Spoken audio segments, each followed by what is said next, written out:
Hey, y'all. I love how soft you are with it. I cannot be quiet. I'm just loud all the time. It's Monday, Super Bowl Victory Monday. Super Bowl Victory Monday. The Chiefs won last night. Shirley's not here because she's out partying, so we're in her office. Yeah, that's actually the truth. She's probably, I was going to say she's probably sleeping, but she's definitely not sleeping because she never sleeps. Yep. I want to be sleeping. Yeah. Should have taken today off. Yeah. I saw the game in Kansas City and had to drive home. Ugh, that's the worst. Yeah. Luckily, the traffic was going the other direction. So. Going the other direction. Oh. Towards Kansas City. Why? Don't know. There was a lot of people out, though. Interesting. Like. There were a lot of people out when I was going home last 20 night. minutes after the game. Mm-hmm. Yeah. Yep. Lots of fireworks. So congratulations to the Chiefs. I'm itching my neck. And you can hear it. Yeah, congratulations. Second Super Bowl. Yeah. In a short period of time. Yeah. Shout out to Patrick Mahomes. And Harrison Butker, who came in clutch with that kick. Yeah. I was a little nervous about that one. Yeah. Good old Butker. Okay. Well, this is the book club episode. The long promised. Yeah. We've been promising you this one book since club episode. Like October or something. When did this book come out? I don't know. Want me to look it up? Yeah, I need you to look up when did this book come out. So this is none of our episodes are for children. Yeah. But this one's like especially not for children. Yeah, there are a lot of difficult topics. Yeah. Triggering topics to talk about in this book, and while we want to talk about them because that's Jeanette's experience, it's definitely not kid friendly. Oh my gosh, it came out in August 2022. Mm-hmm. That's not bad. Yeah, but we've been saying since the day it came out, let's do a book club. Well, it took us a while to get it. Oh gosh, yeah. So I think we've talked about that. I went to Target every day for like 2 weeks or something. We were debating on driving to Topeka. Remember that day I was like, oh, there's a Barnes & Noble in Topeka. That wouldn't be too bad. That's a terrible drive. Huh? All for this book. It would have been worth it, though, because it's a great book. Sad book, though. Sad book. But a great book. Yeah. I don't know why I was so interested in reading this one. It just seemed like... When did iCarly come out? What was the run from what year to year was iCarly on the air? 2007 to 2012. Wow. Okay. So it was definitely geared towards a slightly younger audience than I was. Yeah. Because in 2007, I was in 7th grade. Right. Ending 6th grade, starting 7th grade. And I would say it's right about for like 5th, 6th, 7th graders. Yeah. 7th, 8th maybe. So we were on the older end of things. And so as it progressed, like I was going into high school. Yeah. But I did still watch it some, at least. But I had there was certain things, and it's funny because it was particularly with Jeanette McCurdy's character that I thought were just really dumb. Yeah, they definitely, like, she played, like, the stupid friend role in iCarly. And just, like, it was that peak time of, like, random. Yeah, just like, oh, I'm so quirky humor. And weird. Yeah, so she had, like, the butter sock. Okay, but that... was not funny. I think that's funny. And see, that's what she brings up as being like, that was so stupid. Yeah. I think it's hilarious. But I have the worst sense of humor. So I'm like a 12-year-old boy. Like, I think farts are so funny. So you do. The butter sock is like peak comedy to me. Yeah. So when it came out, I was just like, this is a show that I watched. And then Jeanette McCurdy, she's like maybe 1 year older than me. Yeah. It was very... Let me see how old she is right now. Very close. I think she was born in 1993. And I was born in 94. And just seeing someone who I had known about for so long and was like the same age basically. Mm-hmm. Oh, she was born in 92. 92. She's the same age as me. Yeah. Oldie. Ew. Don't. Be 31 this year. Yeah. Gross. It was just interesting. And then they did a really good, like, media publicity thing for this book. Yeah. It was hyped. Oh my gosh. I feel like that was like the book of 2022. Yeah. It was. I would argue that it absolutely was, which is kind of crazy for it to be nonfiction, because usually it's like some weird like fantasy, whatever, young adult fantasy is what I hear all about. But you could not this is get the away one from that I this feel book. like kind of crossed lines into like the normal outside of book culture world, because she was going, people were interested in her being like a young person who was an actor on a Nickelodeon show, right, having interacted with that weird guy that ran Dan the show. Schneider. And now, and she has a compelling story about her like family, and then now she's, you know, like a writer, right, for right, TV and movies. And I will say, this book was it was better written than I expected it to be. Yes, I was pleasantly surprised with her storytelling. Yes. There are things like, I feel that she is just starting a journey of understanding. Yeah. I touch herself. on that in like the recap of what I wrote down in my notes. And it'll be interesting if she writes a book in 5 or 10 years. Yeah. Because the way the story is told the whole time is like in real time from when she's like a 6-year-old. Yeah. She's writing as if she was 6 and saying her thoughts and feelings. Right. And then, you know, that's the way the whole thing is her chronicling what she remembers to be her thoughts and feelings about all these different events in her life as if they were happening in real time. Right. And then in the last like 5 pages is like a little bit more solid reflection on it. Yeah. So when she's writing about all the things as if they're happening in real time, she'll put in a little quip where like you understand that she's processed this and feels a certain way about it, but it doesn't get into more complex Right. explanations or Right. anything like that. It's this style of like narrative nonfiction where she's telling a story that just happens to be, you know, real. I also feel like though that like it's very apparent in this book, which this was like the most heartbreaking thing for me, is that Jeanette has not even like fully grasped how bad the abuse actually was.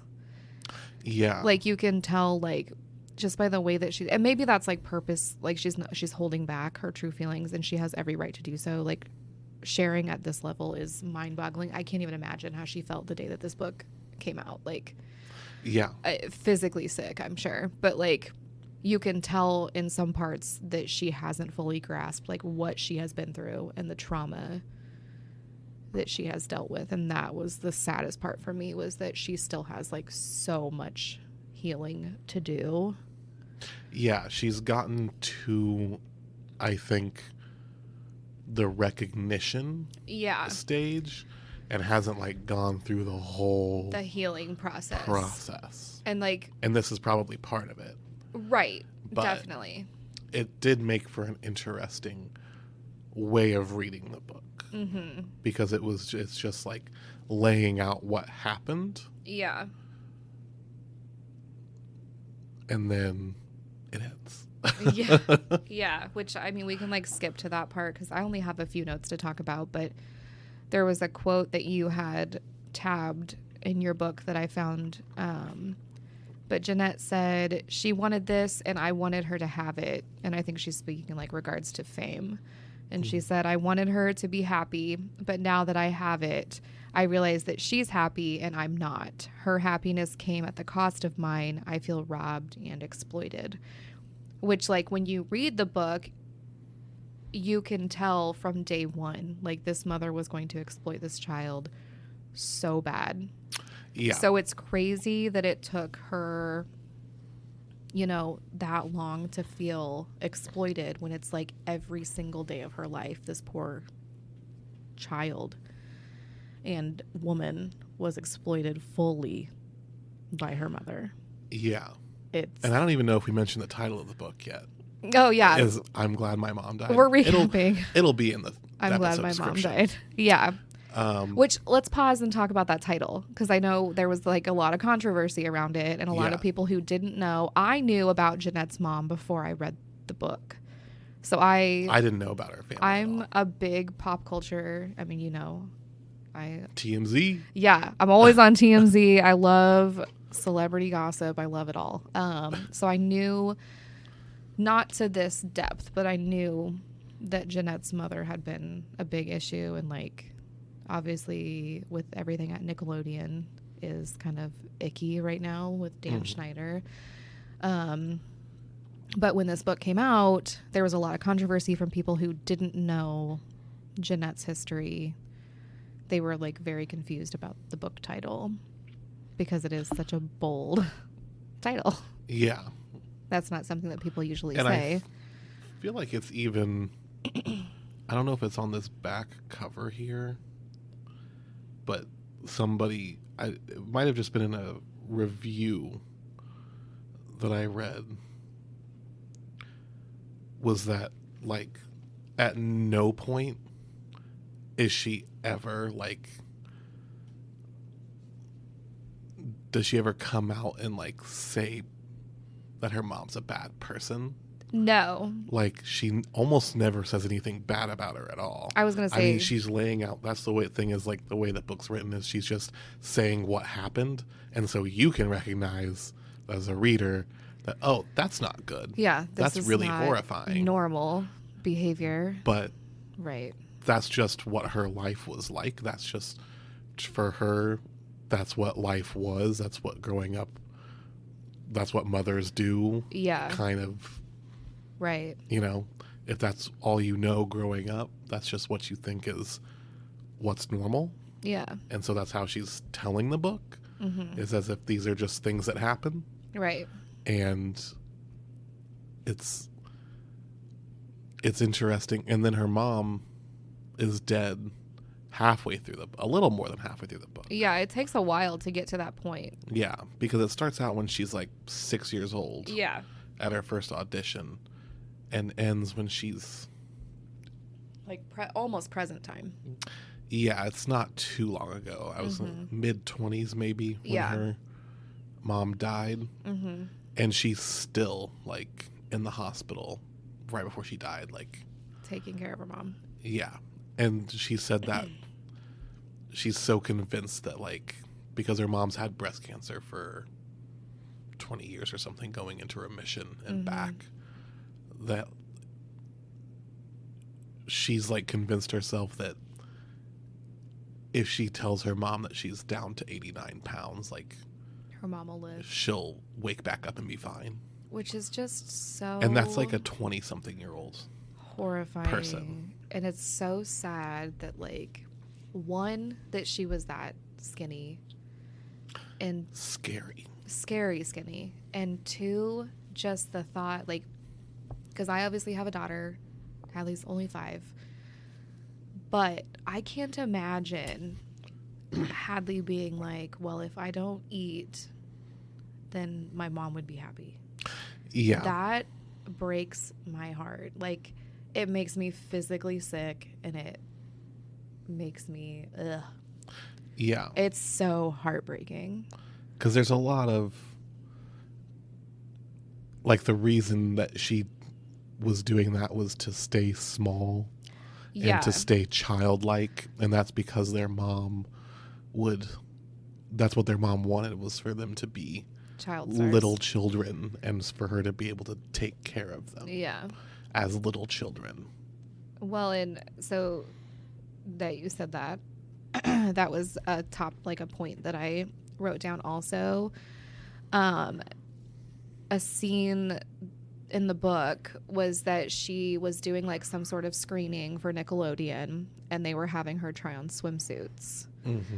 And she had asked for a one piece, and I don't remember if they gave her a one piece but she ended up having a two piece on. And so she wanted the bikini top with board shorts because that's what she was comfortable in. Mm-hmm. And, you know, she was requesting the one piece, whatever, but then her mom was the one that was pushing her to put on the two piece.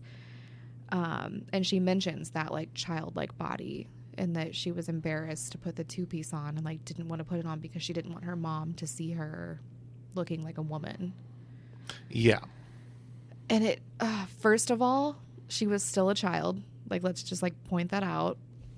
But she was at that age where her body is going to be changing. And again, as a mother, it is your job to teach your child to celebrate those changes because they are weird. Like, it's never going to be normal when your body changes. It's weird and it's scary and you're self-conscious and you're at, you know, that weird age where everything's just weird.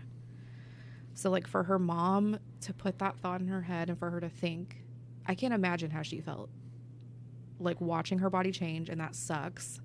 But then you're also thinking, oh my God, my mom's going to hate me because my body's doing this and I can't stop it. And she wanted her to stay looking young because she can play younger characters. Yes. Wow. Because if in, you know, the acting world, the younger a person actually is, the more restrictions there are on their work. Right. Like they can only work a certain number of hours. They have to have this many breaks. They have to blah, blah, blah. So they try to find the actual oldest person that looks the youngest. Right. To take roles. And so since she wasn't like Jeanette McCurdy, number one, didn't like acting. Right. And number two, wasn't like, you know, some child prodigy actress. Right. The thing that kept her working was that she was good enough and that she looked so young, so much younger than she actually was. Right. That she could play child characters when she was a teenager. And she could play teenager, like, you know, 13-year-old characters when she was 17 and 18. Right. And she genuinely looked that way. So it's a big part of what kept her going. Yeah. And so, you know, there's a lot, like the mom is to blame. And then also that's just the way it works. In that sphere. Especially Nickelodeon. Yeah. Like, I know that, like, they're obviously the whole situation with, like, child actors. I mean, look at Macaulay Culkin. Sure. You know, like, he never was on Nickelodeon, so it's not just a Nickelodeon problem. But that being said, Nickelodeon is terrible. And Dan Schneider, there are so many allegations against that man for doing terrible things and exploiting these children. And Jeanette was 1,000% one of the victims of Dan Schneider. Yeah. Just the way that he would approach things. Well, and I mean, does she ever mention him by name in this book? No. Right. Which, I mean. He's referred to as the creator. Right. From the very start. It doesn't ever say his name. Right. Which, I mean, elephant in the room. I'm sure she has signed an NDA to where she can't say his name in the book. I'm sure some sort of deal has been worked out. Yeah. And she's not the first Nickelodeon star that, you know, has been silenced. But luckily, a lot of them are starting to speak up. And I think Jeanette was a big push for that. Yeah. There are a few that were from that Zoe 101 show that have spoken up, which has Jamie Lynn Spears, which is Britney's sister. Yeah. But yeah, I mean, this poor girl. She was just exploited from day one, from the network, her mother, all kinds of stuff. Speaking of, you know, her body and things like that and the unhealthy habits that her mom formed, another scene that stood out to me that was truly horrifying her mom would shower her and bathe her until she was like a teenager. And there's a scene in this book where Jeanette recaps that her mom would actually force her to shower with her brother, who was almost 16 at the time. Yeah. So, I mean, and that alone. Where's that? I was just looking at that. Yeah, it's one of the first tabs that you have marked. Because, and it comes back to that childlike thing. Yeah. Where she says that Mom showers me with Scotty sometimes. He's almost 16 at this point. I get really embarrassed when she showers us together, and I can tell he does too. And Scott asked if he could shower himself once. Mom sobbed and said she didn't want him to grow up, so he never asked again after that. So it all just comes back to this. Yeah. Her not wanting them to grow up. Because the very first tab that I have in here, it was on page 42 and 3, it's something so small, but you see her like being so, like, I think she's still 6 at this point. Mm-hmm. Her mom takes her for ice cream, Yeah. and she's like, "You want nutty coconut, right?" And she's like, "No, I think I'll have cookies and cream." And her mom starts to have a full-on meltdown. Yeah. Because she's like, "You've had, like, nutty coconut's been your favorite for the past 8 months. You're growing up and you're changing." Right. And then she, a 6-year-old child, recognizes that in her mother. Says, no, I want nutty coconut. Mm-hmm. Nutty coconut's my favorite, and it's always been my favorite, and I'm just a little girl. Right, I'm so cute. Yeah. Yeah. To regulate her mom's emotions. Well, and, like, I think that's the scene, too, where, like, actually, that may not be the scene, but there are multiple scenes where Jeanette's mom would have a moment like that where she just completely loses it on her. And then as soon as Jeanette reverses the situation and recognizes that as a child, her mom is able to snap back immediately. And it's instantly like, oh, you're just mommy's little girl. You know, like, why aren't you singing? There was a scene where she's, like, singing along in the car, and her mom, like, looks in the rearview mirror and notices that Jeanette's in the backseat upset. And she's like, well, why aren't you singing? Yeah. And it's like those moments where it's like that, oh my gosh, that back and forth, like, it gives me chills. It's like, that is horrifying. Because, and it's really strange because it's like you can tell almost that this was just like a mentally ill woman. Right. Because if she really wanted these things, like, she knows they're not true. Right. But if her daughter just goes along with it, Mm-hmm. she's can convince herself and say, okay, it's like, this thing is, I don't have to worry about that now. Right. Which in itself is so sad because, again, like, mental illness is terrible, terrible, terrible. And it doesn't sound like Jeanette's mom had very much support. No. She, you know, talks about her parents' marriage, and it wasn't great by any means. And the home that they lived in, you know, the mother was a severe hoarder, if I'm remembering correctly. She was a severe hoarder. Yeah. Jeanette's mom. Right. And her parents lived with them. Right. It was Jeanette's mom, dad, 3 brothers, and her mom's parents. Yeah. Living in this house. It's like Charlie and the Chocolate Factory. Yeah.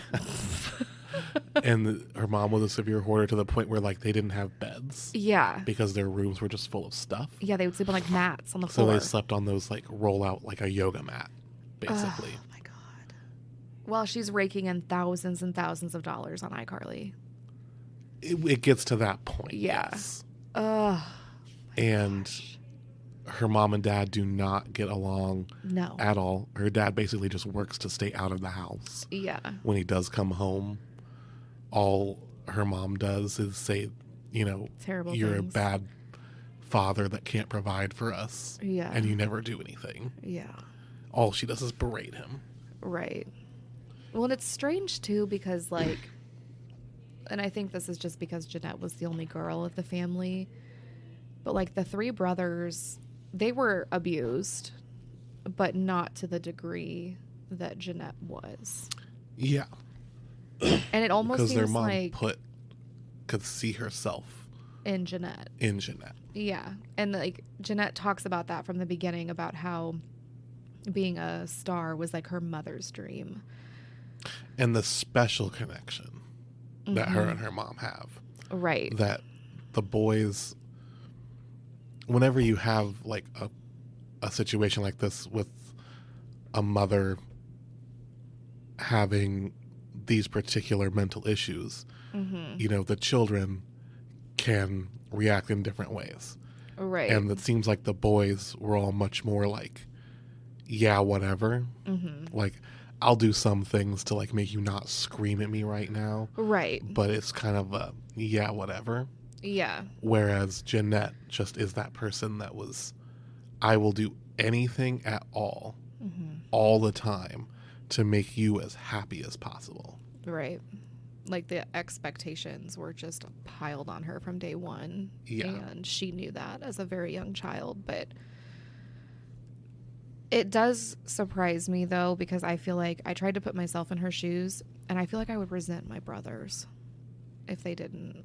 But I also think that Jeanette was so hyper-focused on her mother that I don't think she probably even, like, recognized that her brothers didn't get it as bad as she did. Well, I think that I don't want to say that she was complicit.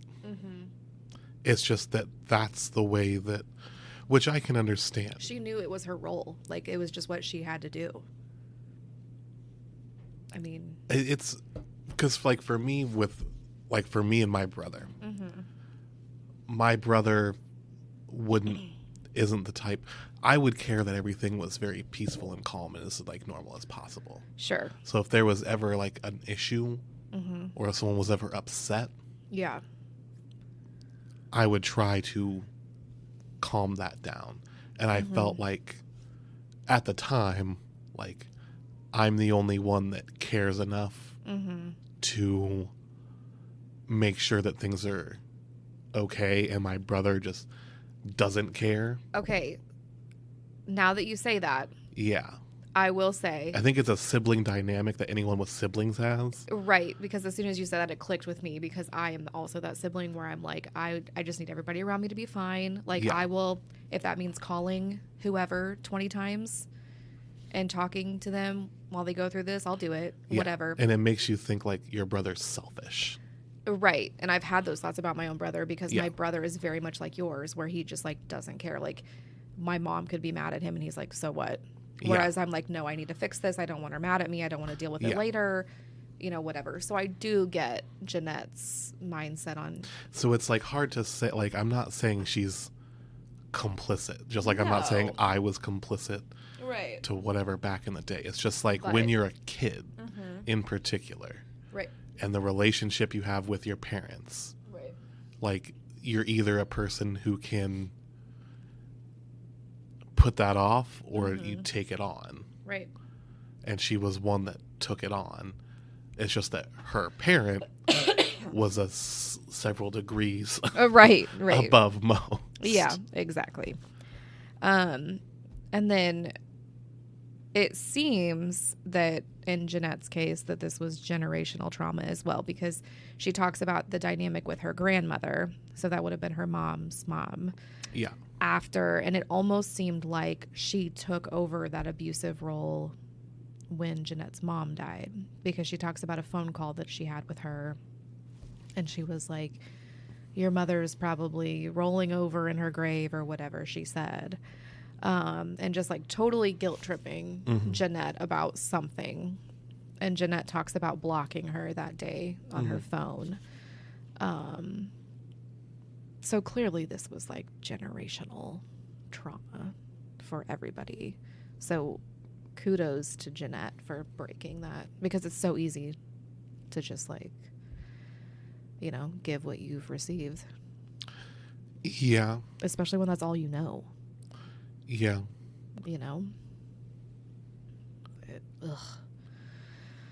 just hate it for this poor girl.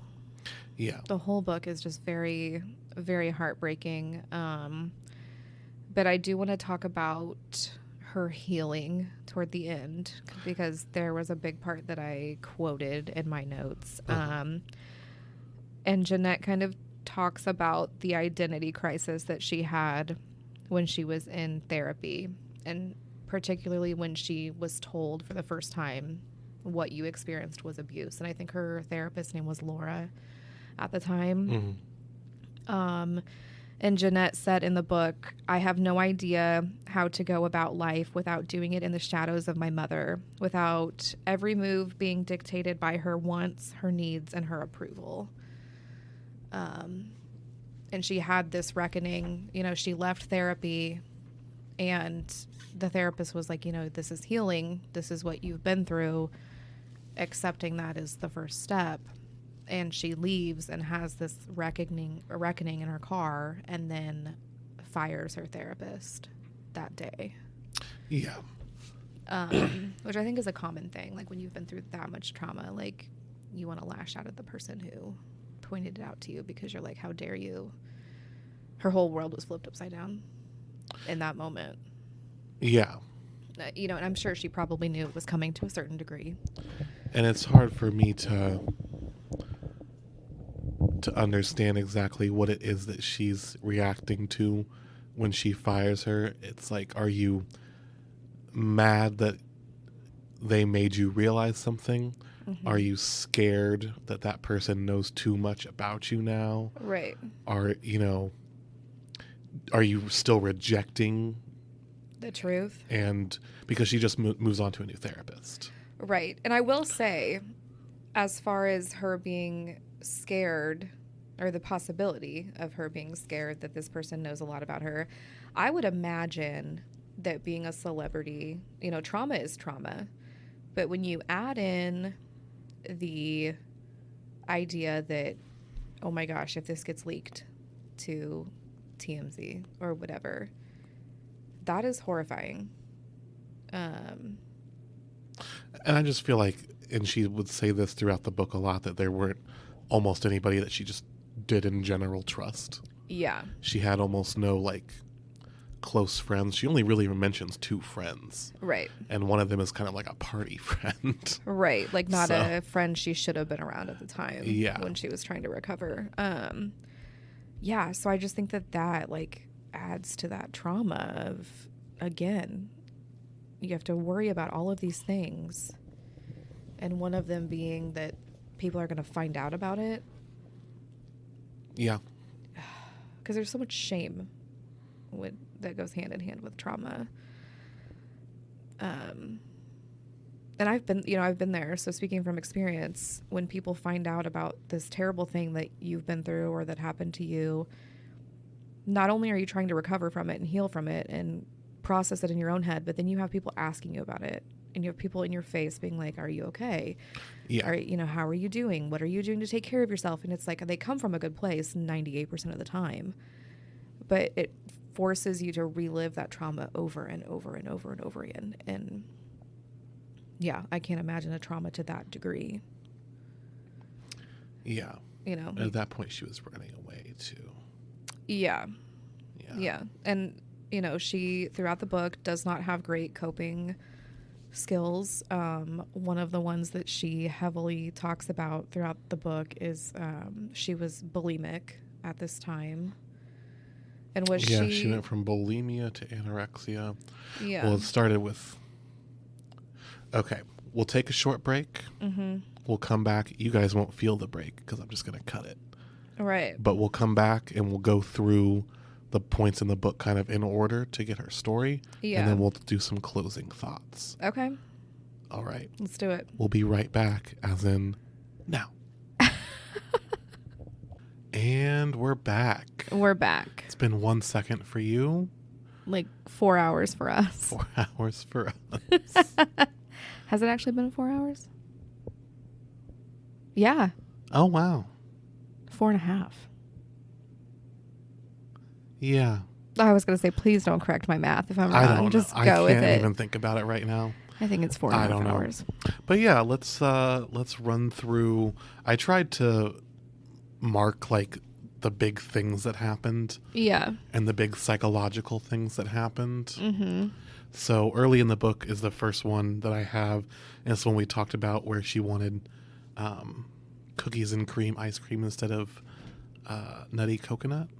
And her mom lost her mind. Yeah. And because she was growing up and changing. And she was able to recognize that at like 6 years old. And regulate her mother's emotions for her. So that's always fun. Super. And then the next thing I have marked is just a little bit later. I think this is right before she's like hitting puberty. Like she's like, 9, 10, 11, something like that. Mm-hmm. And this is when, we didn't bring it up before, the family was Mormon. Yeah. And there's a thing in Mormonism where they, talk to God and they hear a voice that is God. And Jeanette was concerned that she hadn't heard it yet. And then one day she does hear a voice. And this voice is telling her, Jeanette, I, the spirit of the Holy Ghost, command you to cross your name out on the sign-in sheet, go to the restroom, touch your underwear band 5 times in a row, twirl on one foot, unlock and relock the bathroom door 5 times, come back and re-sign in on the sign-in sheet. Yeah. And she was so happy that she had finally heard God. I forgot about that part. When really this is just like the first sign of OCD. Yeah. Yeah. I forgot and about it started very young. Which is so sad. In her, that she was feeling, she didn't see them as like compulsions to do things. Right. She's just very good at following orders at this point. Yeah. And when things become overwhelming, this was happening during a very stressful audition. So she really wanted to please her mom. And this voice came to her and told her to do that. And she thought, great. Let's see. What's the next thing I've got here? Oh, this is something I think you referenced, which is when she first brings up wanting to quit like a specific show, not even acting in general. And her mom starts screaming, you can't quit, she sobs. This was our chance. This was our chance. And she's banging on the steering wheel in her car while she's driving. And she refers to it as her hysteria frightens me and demands to be taken care of. And she just says, Jeanette says, never mind. And her crying stops immediately, except for one leftover sniffle. But as soon as that sniffle is over, it's complete silence. I'm not the only one who can cry on cue. And then her mom just goes back along to singing. Right. That is the scene that I was thinking of. Yeah. Ugh. And then we get to the part where her mom really takes a whole new step pretty early in the book on page 89 to 90. She's trying to look, as we said, like a child. Right. For a longer amount of time, and she's starting to hit puberty. And she's growing. And her mom, she says, is there anything I can do to stop from growing? And her mom says, well, sweetheart, if you really want to know how to stay small, there's this secret thing you can do. It's called calorie restriction. So this is the start, as she's 11 or 12, right, of her a baby eating disorders that she is still dealing with today as a 30-year-old. Right. It started with calorie restriction, where you would count calories and only eat like the absolute minimum you need to survive. And that, turned into bulimia and then anorexia later on in her life. That's just so sad, because I think back to like when I was that age and like That never, I don't even know that I knew. I mean, I'm sure I knew that calories existed in food, but like I was never counting. Even today when I catch myself like looking at the calorie count on something, I'm like, why am I doing this? Yeah. Why am I doing this? Yeah. Doesn't matter. And then we've got the scene of the showering that we brought up earlier. Yeah. Because it's just so bizarre. And a big thing with her mom was like controlling her appearance very rigidly. Yeah. And Jeanette McCurdy has like curly blonde hair. Mm-hmm. And her mom was at one point a professional hairdresser. Right. So she's like, no, you're just a little girl and you can't take care of your hair properly. Mm-hmm. And so I have to do it for you. And she's like 12 at this point. And her brother's 16. That's just... And she still wants to treat them like they're little kids that can't do anything. Right. Right. That's just so, like, beyond inappropriate. Very strange. And 16 is so old. Like, her poor brother on top of that, just... Ugh, I hate it. Yeah. And then we get to a little bit later. She is on iCarly. And this is the scene you were talking about where they are trying to... they're taking photos of her in a bikini. Right. And, like, Polaroid photos. Right. In, you know, Right. 2010. Right. So, and these are being done for the creator. Right. He needs to know what you look like. Slimy, slimy, slimy. I just hate it so much. Yeah, this is just it. a litany of terrible things. Terrible things. And then right around, she's been on the show for quite some time. Her mom her cancer comes out of remission, and she can't be with her all of the time anymore, but she still calls her 10, 15 times a day. Right. And this doesn't necessarily loosen her control over Jeanette, but it has taken Jeanette away from her mom. And so she starts to say that fame has put a wedge between her and her mother that she didn't think was possible, and that her mom wanted this, and she wanted her to have it. I wanted her to be happy, but now that I have it, I realize that she's happy and I'm not. Her happiness came at the cost of mine, and I feel robbed and exploited. So this is kind of the very first time when she gets away from her mom that she can start to understand that their dynamic. Yes. But it doesn't stop anything. No.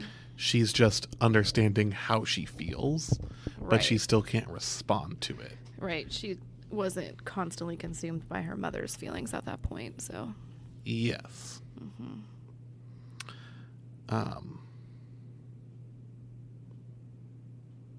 This is just another.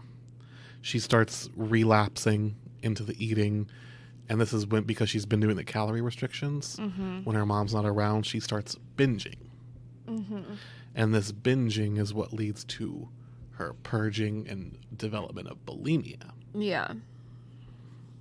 Because her mom's not there to control her eating anymore. And she still wants to make her mom happy. Right. So she doesn't have the impulse control to not binge and eat the things she wants. Right. Who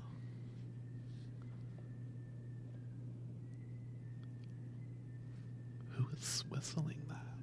It's the lady that works the visitor center. That's her ringtone. Oh, really? Yeah. I'm trying to see what I thought was interesting on this page. I'm not even sure.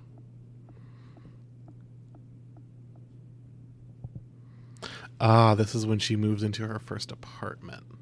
Oh, yeah. So she moves out of the house which she has been essentially paying for at this point Right. with the iCarly money. Mm-hmm. And she moves into her own apartment. Mm-hmm. And her mom moves in with her Right. for quite some time. Right. It's just like I'll stay over tonight. Mm-hmm. Every night for months. Right. So it's starting to move away. Yeah. Still not working out. Doesn't work.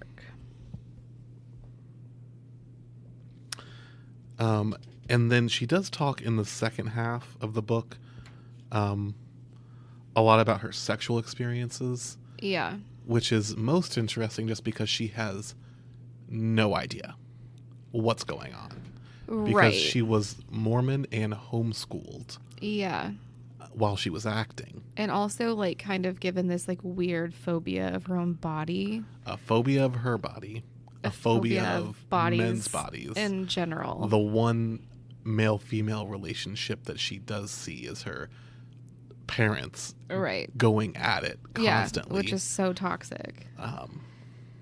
Yeah. The parts about her relationships are interesting just because you're like, this is like a 21 to 23-year-old person. Right. Who just genuinely doesn't know anything. And sounds like when she talks about the experiences, it sounds like a child. Yes. Which is like the saddest part because it's like you can tell like her brain development was so stunted because of what her mother did to her. Yes. Ugh. Yeah. This whole thing just makes me like irate. It makes me so angry and then so sad for her. Yeah. Ugh. And then I did pull out the time here that after her mom died, that her grandmother would not stop calling her. Yeah. And she ended up blocking her. Yeah. And then at this point, this is when she's talking to one of her... Oh, after she's been with the therapist for a while, she is starting to, like, think about things. Yeah. And I'll just read this passage because it's interesting. It's one of the more reflective things. My entire life's purpose, keeping Mom alive and happy, was for nothing. All those years I spent focusing on her, all the time I spent orienting my every thought and action toward what I thought would please her most, were pointless, because now she's gone. I tried desperately to understand and know my mother. What made her sad, what made her happy, and on and on and on, at the expense of ever really knowing myself. Without Mom around, I don't know what I want. I don't know what I need. I don't know who I am, and I certainly don't know what to wish for. She's blowing out a birthday wish. Right. And that's the thoughts what's going through her mind. head.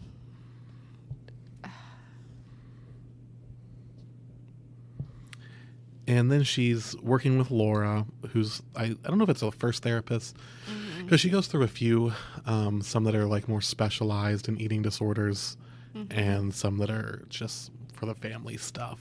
Yeah. And she starts to go through some actual recovery for her body. Right. And then let's see what this last thing I've got noted is. Another reflective passage. If Mom, because this is her therapist, their big challenge is to get her to see that maybe her mom didn't actually want what was best for her. Right. Maybe her mom wanted what was best for her mom. Right. And so she's saying, if Mom really didn't want what was best for me, or do what was best for me, or know what was best for me, that means my entire life, my entire point of view, and my entire identity have been built on a false foundation. And if my entire life and point of view and identity have been built on a false foundation, confronting that foundation would mean destroying it and rebuilding a new foundation from the ground up. I have no idea how to go about doing this. I have no idea about how to go about life without doing it in the shadow of my mother, without my every move being dictated by her wants, her needs, and her approval. Which, I mean, that alone is such a suffocating feeling to think, like, your entire life has been a lie. And for what? And for what? For what? Because her mom would say things like, God put me in remission because I was helping you and you were doing so well. Right. And then she dies. Right. From breast cancer. Mm-hmm. This thing that's been like a ghost. Oh, I don't think we mentioned, I forgot about this. She would make them watch that video every week of when she was in the hospital. Yes. She'd make her kids watch this video of her in the hospital every week. Like, this is where I was at, but because I'm doing well with you kids, God has rewarded me. Yeah. I forgot about that. That's one of the more nutty things I've ever heard. Yeah. Just like that guilt that you're willing to put on your kids. Yeah. Is bonkers. Bonkers. Wild book. I just, like, as a mom, can't even imagine. And, like, so today I can't pick Hadley up from school, so I had to basically, like, hire a babysitter to grab her from school for me because I'm stuck at work. And I know that she wants me to pick her up from school. And it makes me so sad that I can't pick her up. So, like, the thought of her being sad breaks my heart. So I just can't imagine as a mother doing that to anything to your child that you know could hurt them or is going, like, I just don't understand it. I can't wrap my brain around it. And that's the thing to remember, and that's the thing that she says as, like, being important. Yeah. Is that she can't blame her mother because her mother had to be sick to do this. Right. It's always empathetic towards her mother, and she knows what she went through as a child, sort of. And she knows that, like, a sane, normal person couldn't treat someone that way. Right. So it is, in the end, still sympathetic towards her mother.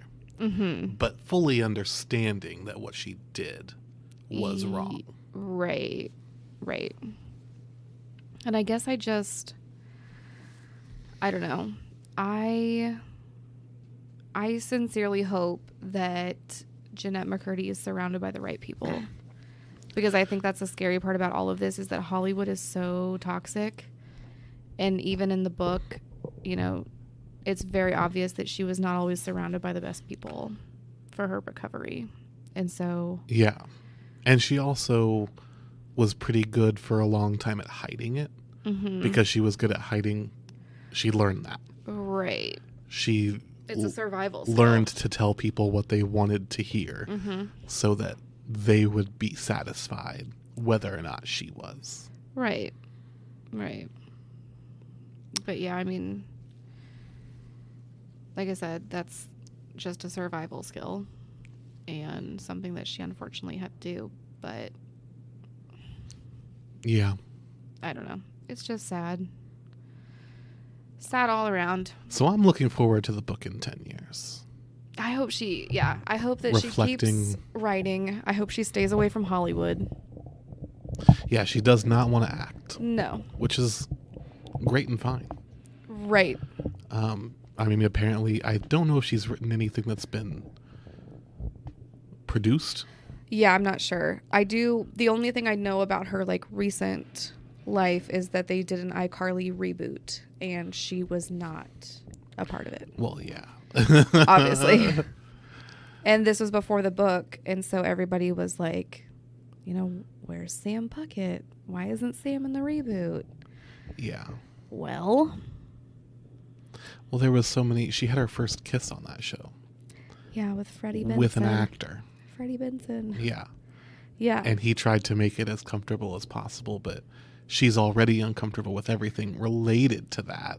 Sure. And then she has to do it on camera. Right. Can you imagine? I mean, think back to your first kiss. I can remember mine. And thank God it wasn't filmed. Thank God. Yeah. And then you have, quote unquote, the creator, like, give it more slop. Yeah. So disgusting.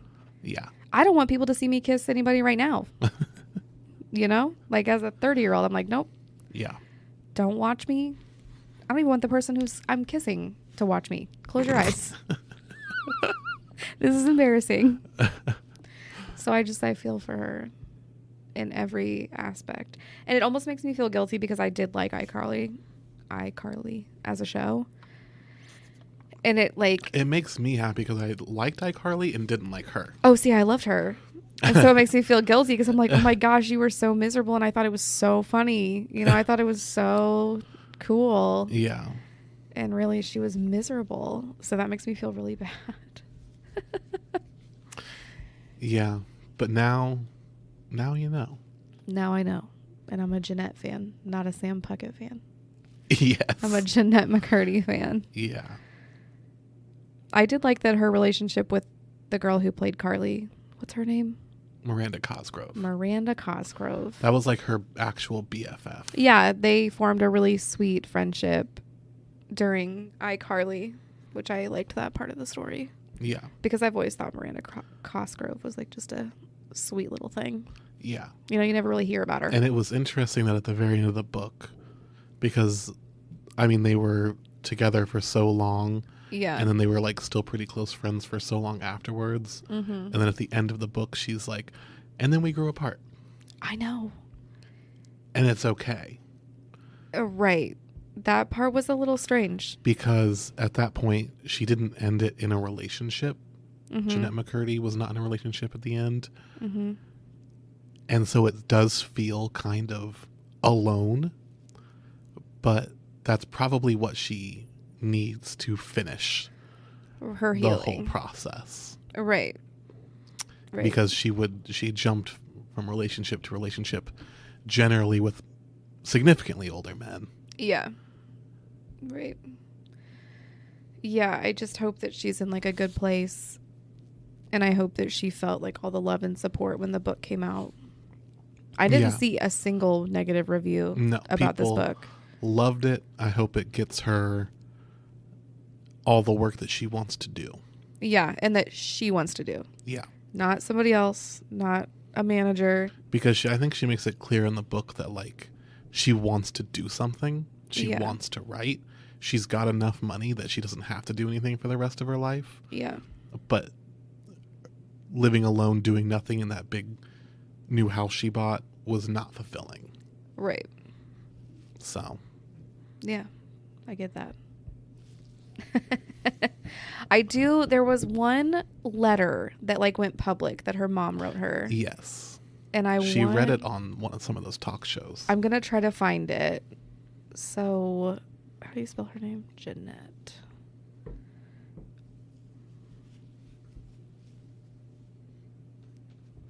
I just want to see if I can find it because it really sums up. Yeah, it's okay, here it is. Back and forth wild. So Jeanette McCurdy went on the talk show Red Table Talk, which is the Pinkett Smith family, Will Smith's wife. Yeah. Jada Pinkett Smith. And so let's see here. It says, I am so disappointed in you, her mom wrote in the email. You used to be my perfect little angel, and now you are nothing more than a used little, and I'm going to not say that word, a floozy all used up. And to think you wasted it on that hideous ogre of a man. And it talks about the other people on the show's reaction to those comments. And then it says, in the email, her mother went on to call McCurdy a, quote, liar, conniving, evil, end quote, and shamed her daughter for looking pudgier because she was eating her guilt. The email ends with gross sexual imagery, and then in parentheses, it has the quote that says, thinking of you with his blank makes me sick, and more name-calling. She claimed that her sons joined her in disowning McCurdy and signed the letter Mom, or should I say Deb, since I am no longer your mother. And then it says, this is the most infuriating part, P.S. Send money for a new fridge. Ours broke. Yeah, that last line. It's just like... It's just mind-blowing. The nerve. The nerve mind-blowing. to say all of those things and to call her all of those names and to shame her for having an adult relationship as an adult, and then to say, P.S., send us money for a fridge. It makes me so mad on her behalf. And like, just reading that letter is traumatizing for me. So I can't even imagine having my own mom, treat me that. Oh, gosh. The cash cow. Yeah. At the end. Yeah. P.S. Send money. So crazy. And the fact that that poor girl was able to read that and somehow justify her mother's feelings shows and then you, sent her the money. Right. Shows you how traumatized. And didn't come back to her mom and be like, that was inappropriate. Right. It was, oh my gosh, I'm so sorry and ashamed. Yeah. I'm so sorry I did this. I'm so sorry I'm an adult having an adult relationship that you found out about. Yeah. Here's money. No. It's money. No. No. Yeah. No. Well, I'm glad we read a book. I know. That's the same book. That's the same book. Finally, 1 year into this darn podcast. And I'm sure we can find another one in the next year. You think? Maybe. I don't know. Any celebrities? Colleen Hoover? No. You don't want to be a cohort? No. I'm good. Join the club. Read Prince Harry's book. You couldn't finish it? No. Wow. I know. That's and surprising. I love gossip. Yeah. I love the drama. I couldn't do it. Wow.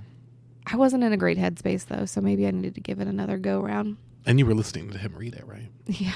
That just sounds horrible to me. It was. And there's a part where he quotes a Spice Girls song. And so he's saying the lyrics. If you want to be my lover. Yeah. Yeah. You got to get with my friends. That's exactly how it was. And I was just like, what? What is this? And he's talking about his dad, singing along to Spice Girls. See, I don't want to hear anyone. I don't want to get into my royal family hatred. Yeah, you had to. My dad. It's your dad's the king. Right. It's fine, dude. Yes. Just parents. Can't live with them. Can't live without them. Okay, well, this was fun. Yeah, our next book will not be Spare by Prince Harry. And it won't be such a bummer. No, it might. It might. I feel like everything's a bummer. Not Colleen's books. Actually, her books are bummers. Colleen Hoover's. Oh. They're so sad. Oh. Yeah. Huh. They usually end on a little uphill climb. That's how this one was, Sure. Get better. Yeah. I'm going to go look at Jeanette's Instagram and see how she's doing. Yeah. Do a little check-in. Check her IMDb for writing credits. Okay, maybe I'll send her a link to the podcast. Sure. I'll say, hey, Jeanette, we covered your book. We're all so glad your mom died. Subject line of the email. Bye. Bye.